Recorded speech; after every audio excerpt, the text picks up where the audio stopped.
Estou muito agradecido. Passo então a palavra à professora Rita Almeida.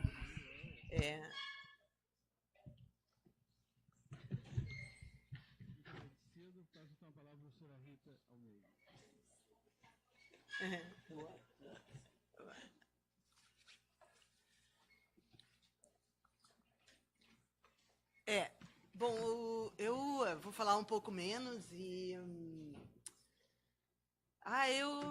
desde que eu nasci, eu sou... Tá todo mundo escutando? Deu? Sim? Tá.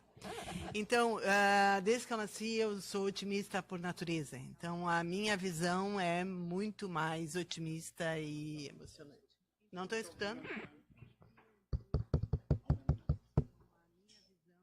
Assim, mas eu não vou conseguir falar o tempo inteiro assim. Aí. Eu também... o meu otimismo, ele é, de alguma maneira, baseado em evidências. E...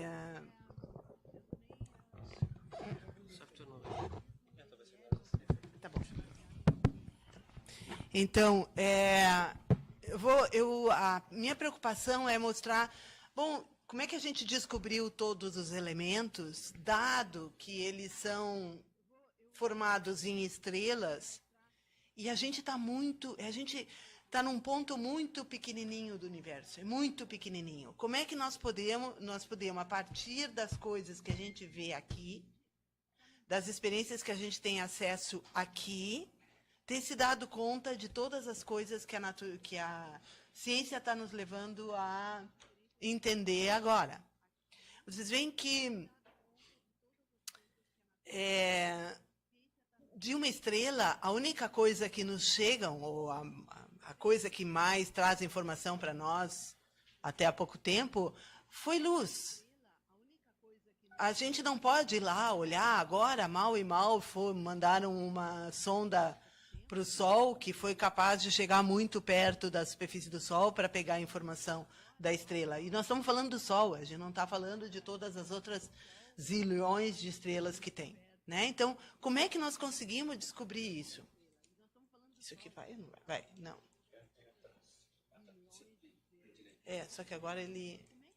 Bota de novo. Tá, entendi. Então, a primeira coisa que a gente tem é que a gente tem muita intuição. E a intuição, sim, acaba criando as histórias que a gente tenta acreditar. A minha história fui eu que acreditei, fui eu que inventei, então ela é muito razoável, e isso acabou dando origem às religiões todas. Né? Mas a intuição também, ela tem a ver com explicações de como é que a gente aprende mesmo. Por exemplo, se eu soltar isso aqui, todo mundo sabe que vai cair. Né?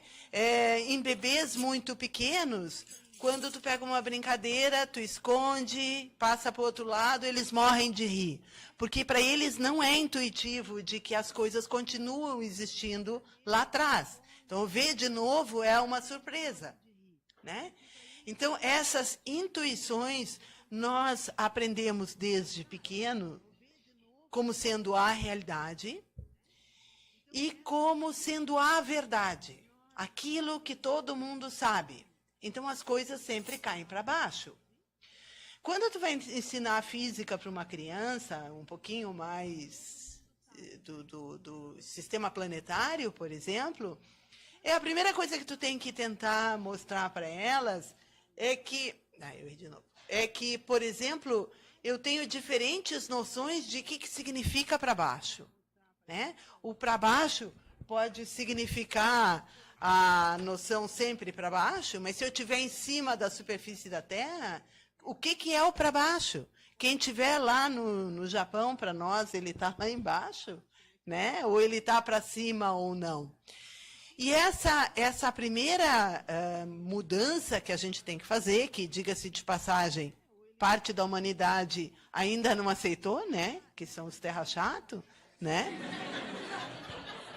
Para eles a gravidade não existe, então o conceito para baixo é sempre para baixo mesmo, lá embaixo não cabe. Então a primeira coisa que a gente tem que fazer na hora de começar a descobrir coisas que estão longe da superfície da Terra, estão em densidades muito maior do que a gente está acostumado. São tempos muito mais longos ou tempos muito mais curtos, 10 a menos 44, ou ao contrário, 1 bilhão de anos. A gente tem dificuldade de entender, porque eu não posso extrapolar o que a nossa intuição nos diz, que foi criada a partir dos exemplos da nossa realidade. Num tempinho pequenininho, numa velocidade pequenininha, Uma segunda coisa que tu tem é o tempo, né? O tempo, por exemplo, diz que o tempo passa igual para todo mundo, né? Mas hoje a gente já sabe que tem a relatividade. Bom, vocês já pegaram Uber na vida, né? Se vocês já pegaram Uber na vida, vocês sabem que o Uber sabe onde vocês estão. E se ele sabe onde vocês estão, a relatividade geral funciona. E se a relatividade geral funciona, o tempo não passa igual para todo mundo. Então, a gente teve que parar de imaginar aquilo que a nossa intuição fez, que nossa intuição nos levava a acreditar, que são as crenças que eu aprendi por exemplos. É isso que eu estou dizendo mesmo. Eu aprendo um exemplo, aprendo outro exemplo, aprendo o terceiro exemplo e eu generalizo a regra. Eu aprendo por exemplos. Esses que vai nos dar o sentimento familiar de realidade intrínseca é que no século XX e, portanto, no século XXI, a gente aprendeu a destruir. Tá? Então, o que a ciência fez de grande avanço foi se dar conta que o nosso aprendizado da realidade, que foi feita pelo aprendizado de criança através de exemplos, ele não serve para entender coisas fora da Terra, fora do tempo. Coisas muito pequenas, coisas muito grandes, muito densidade, muito rápida, não serve, tá? Mas o Einstein era um cara genial mesmo. E uma das coisas que ele se deu conta é que entre todas as coisas... Então, se a minha natureza, se aquilo, a minha intuição, aquilo que eu aprendi desde pequeno como sendo a verdade, eu só posso confiar nos meus limites de vida, como é que eu descubro o resto? Eu vou imaginar.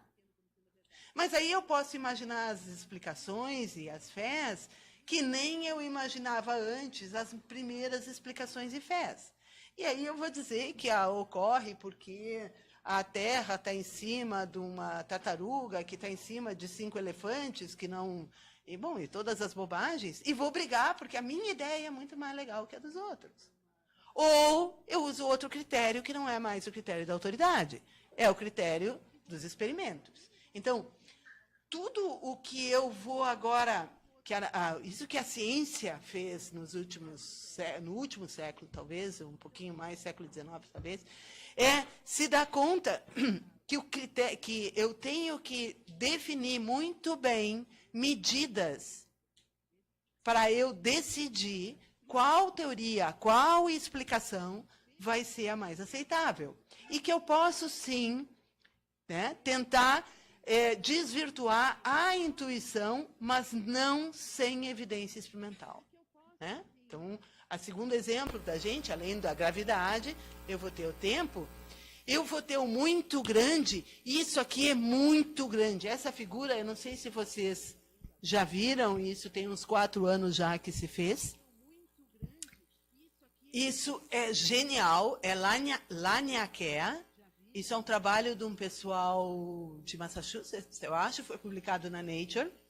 E o que eles fizeram é o seguinte, no mundo regido por gravidade, todos os elementos que estiverem soltos no espaço, mas estão se atraindo, eles vão se atrair para os lugares, para os centros de gravidade maior. Mas, às vezes, uns são atraídos para lá, outro atraído para cá, e tudo cria, sim. O nosso universo é feito de rios, de fluxos de matéria, tá? Que estão sendo atraídas por gravidade, mas que formam esses padrões que parecem rios. Vocês estão vendo? Quando a matéria está solta no espaço e ela começa a ser atraída, quanto mais perto fica do centro de gravidade, mais velocidade tudo tem. Quanto mais velocidade tudo tem, quando eles forem se colidirem uns com os outros, se tiver muita massa vai colidir com muita, muita força e tu pode ter reações nucleares, e é assim que nascem as estrelas. Então, lá onde está mais brilhando, o que vocês estão vendo, é os lugares onde mais formam estrelas. Isso é um super cluster de clusters. Aquele pontinho vermelho que nós temos lá é um cluster de galáxias. A nossa galáxia é enorme. Por exemplo, para os nerds que estão aqui, tá? O Star Trek ocorre dentro de uma galáxia, porque não dá para ligar para outra galáxia, tá? É a galáxia. Isso daí, aquele vermelhinho lá é Virgo, que é onde está a nossa galáxia, é um cluster de galáxias. E esse é um supercluster do que a nossa Virgo faz parte. Para eu entender tudo isso daí, o que os caras fizeram foi genial. Os astrônomos conseguiram mapear onde é que estavam indo todas as estrelas pelo redshift, porque elas ficam avermelhadas, a gente consegue ver para onde elas estão indo. Aí mapeou onde é que todo mundo estava indo, mapeou para onde deveria estar, porque pela quantidade de matéria tu pode deduzir para onde elas estão indo, e botaram num computador para ver para onde isso iria, para prever a dinâmica, e saiu isso aí. Vamos dizer assim, a bacia hidrográfica do universo, que não é uma bacia mais do que isso. A bacia a gente está sempre pensando numa coisa bidimensional em cima da superfície da Terra. Isso daí é em 3 dimensões e elas estão fugindo. Como é que nós conseguimos fazer isso? Né? Nós tivemos que abrir mão, que o tempo passa direito, que passa igual para todo mundo, que o universo é bom, que as coisas, né, esse curvo do espaço-tempo, que a gente curva o espaço-tempo, que é a teoria da relatividade e a teoria quântica, né? Que, olha lá na QE, isso aí estão todos nessa daqui é a mesma figura que tem lá, mas agora sem a dinâmica, só mostrando onde estão os clusters de galáxias, e Virgo está lá numa pontinha. Tá? Isso aí é muito grande. E nós também temos um muito pequeno, que a nossa intuição não vai funcionar. Né? Eu não tenho medida de posição e velocidade. Eu não posso pensar naquilo que a gente está acostumado lá em Física 1, de não, eu vejo a velocidade desse cara, onde ele está, e eu faço todo o estudo. Não, com elétron eu não posso fazer isso, com átomo eu não posso fazer isso. Não, funciona. Né? Então quer dizer que essa troço de eu pensar uma bolinha e ela andando para lá não dá? Não dá. Mas isso não é a verdade? Não! Isso é o que tu aprendeu para as coisas que têm um certo tamanho, uma certa velocidade, uma certa energia. O resto, eu não sei. O resto eu tenho que imaginar. O resto eu tenho que fazer experimento e ficar bolando de uma maneira de fazer a teoria, fazer uma teoria sobre isso. Tá? Quem é que estava pensando? Bom, eu vou ter a Marie Curie, eu vou ter o Schrödinger, né? Eu vou ter o Dirac, eu vou ter o Feynman, eu vou ter o Hawkins, todos esses caras trabalhando, tentando imaginar tudo isso, né? Como é que a gente consegue, então, fazer isso? Olha, vocês deem uma olhada ali para o primeiro dos... O primeiro dos... Se eu tenho só duas bolinhas, eu posso dizer o lugar 1 e o lugar 0. No segundo, eu tenho uma coisa que é de bidimensional, então, eu tenho o lugar 1, 0, 1, 1, 0, 0, 1, 0. Acho que agora, né, em 3 dimensões, eu posso rotular cada um dos meus pontos por 3 números. Eu não consigo imaginar 4 dimensões, mas eu consigo imaginar os outros parênteses com 4 numerozinhos. Matemática faz isso. Matemática abre a possibilidade de eu intuir coisas que eu não aprendi no dia a dia, porque eu estou pequenininha, porque eu sou devagar, porque eu estou na minha dimensão. Então, matemática é a solução para a gente conseguir se libertar da imagem limitada que a gente tem pelo aprendizado de exemplos do dia a dia. Tá? Bom, o que aconteceu? Eu perdi uma coisa que eu não sei onde é que está. Eu tinha que posto isso. O que aconteceu com a matemática? O Schrödinger consegue fazer uma equação, que é a equação de Schrödinger, né? Tá? E que, brincando com essa matemática, eu consigo trabalhar com coisas que não têm velocidade e posição, e que todas as soluções possíveis que eu consigo resolver com essa equação reproduzem todos os elementos que estão nessa tabela periódica e muitos outros.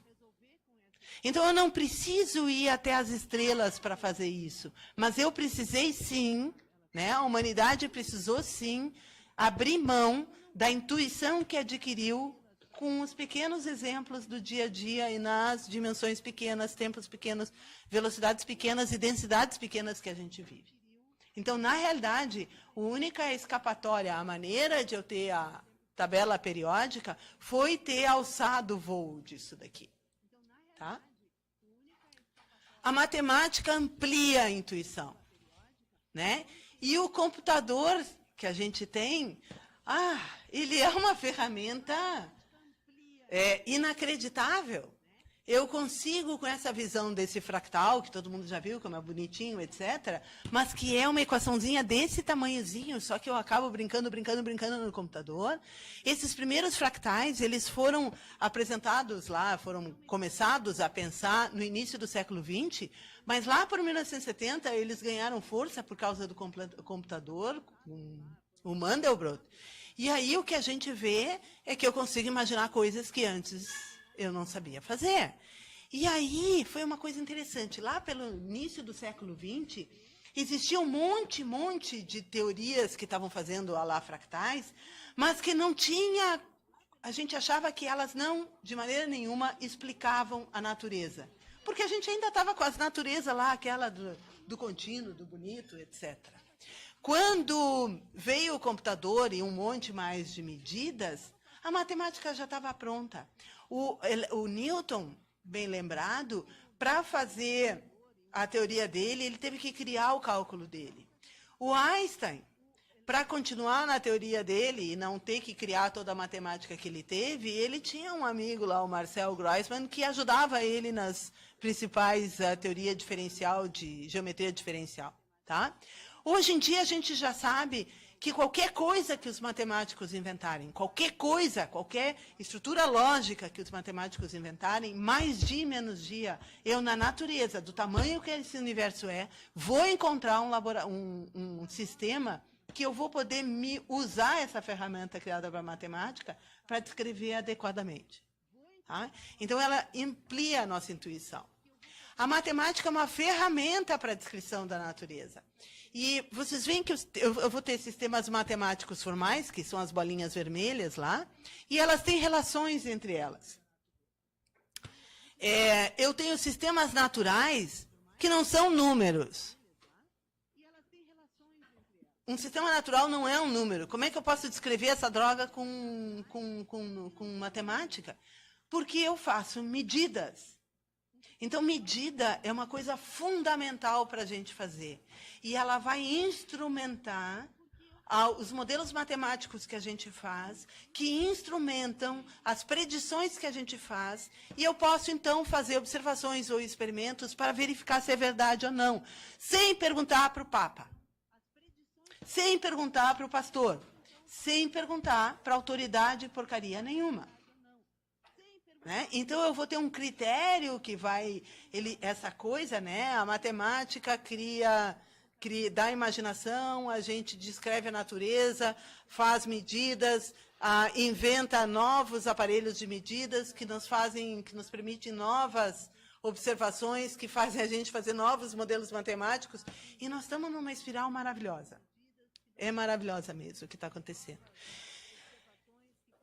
Eu acho que a física, agora para implicar com ele, eu acho que a física, o trabalho da física é a codificação dos sistemas, quer dizer, é o cara que traduz os sistemas matemáticos formais para os sistemas naturais e inventa as medidas, né? Então, que faz as duas coisas à mão, né? Por isso, eu acho que a física é fundamental, não é só por causa do... né? Então, eu vou ter a dinâmica matemática, ela tem que... A dinâmica natural, quando eu faço um modelo, eu faço uma codificação e decodificação, a dinâmica matemática vai me fazer previsões, e eu tenho que, então, olhar de novo na natureza para ver se vai... Se eu vou prever ou não. Aí eu jogo fora, se não funcionar, e tento inventar outra. Tá? Muito bem. Que isso é verdade, que isso está acontecendo agora na natureza, vocês, todo mundo, é impossível vocês não terem visto a figura do buraco negro, né? Porque uma realização da humanidade como um todo, assim. É impressionante que a gente tenha feito. Mas existem coisas um pouquinho mais antigas, por exemplo, com a figura do lado, que eu jamais teria conseguido. Cada um dos pontinhos que vocês estão vendo ali é uma galáxia, daquelas que a gente não consegue sair, né? Nem o Star Trek consegue sair. Cada uma delas é uma galáxia. Que a gente tenha conseguido fazer essa imagem, e, portanto, a imagem do buraco negro, a gente teve que acreditar em relatividade geral, em mecânica quântica, e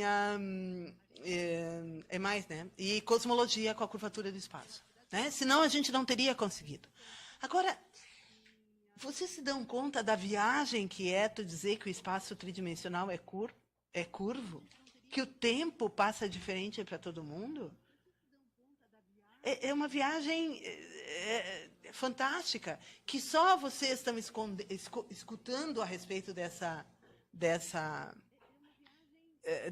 imaginação, dessa viagem do Einstein e dos outros, porque deu certo, porque foi verificado, porque teve aplicação. E a velocidade com que se está se usando a ciência para novas aplicações, para novas, é alucinante. Né? Como é que, então, a gente descobre as coisas? Bom, primeiro a gente rompe com a intuição infantil. A gente sempre usa os experimentos e evidências como critério.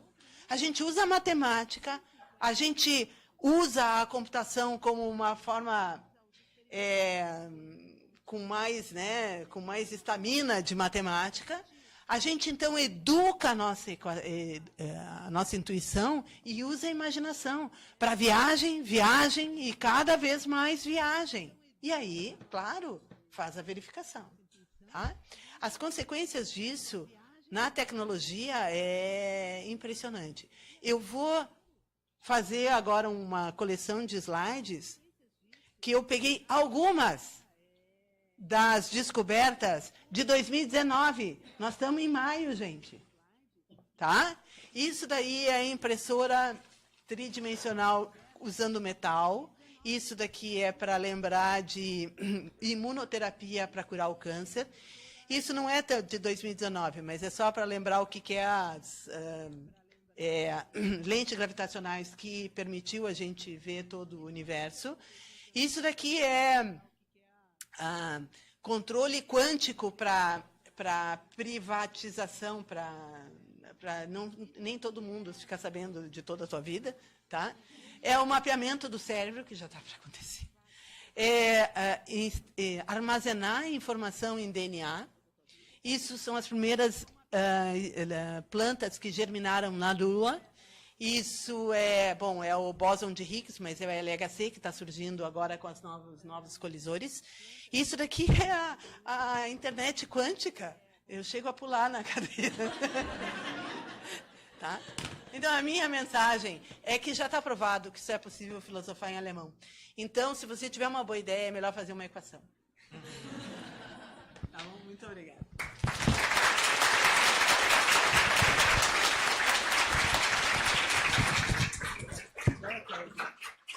Muito agradecido, professor. Então, nós temos um tempo até às 5 horas, porque eu já queria acordar às 5 horas, vai haver aqui um ato da Sociedade Brasileira de Progresso para a Ciência, eu sou o secretário regional, e nós vamos fazer um ato em defesa da universidade, tudo aquilo que vocês estão sabendo, em sintonia com a SBC Nacional, que nesse momento está dentro do Congresso Nacional, e em 5 cidades, hoje está acontecendo o mesmo ato, mas antes disso teremos espaço para 2 horas de perguntas.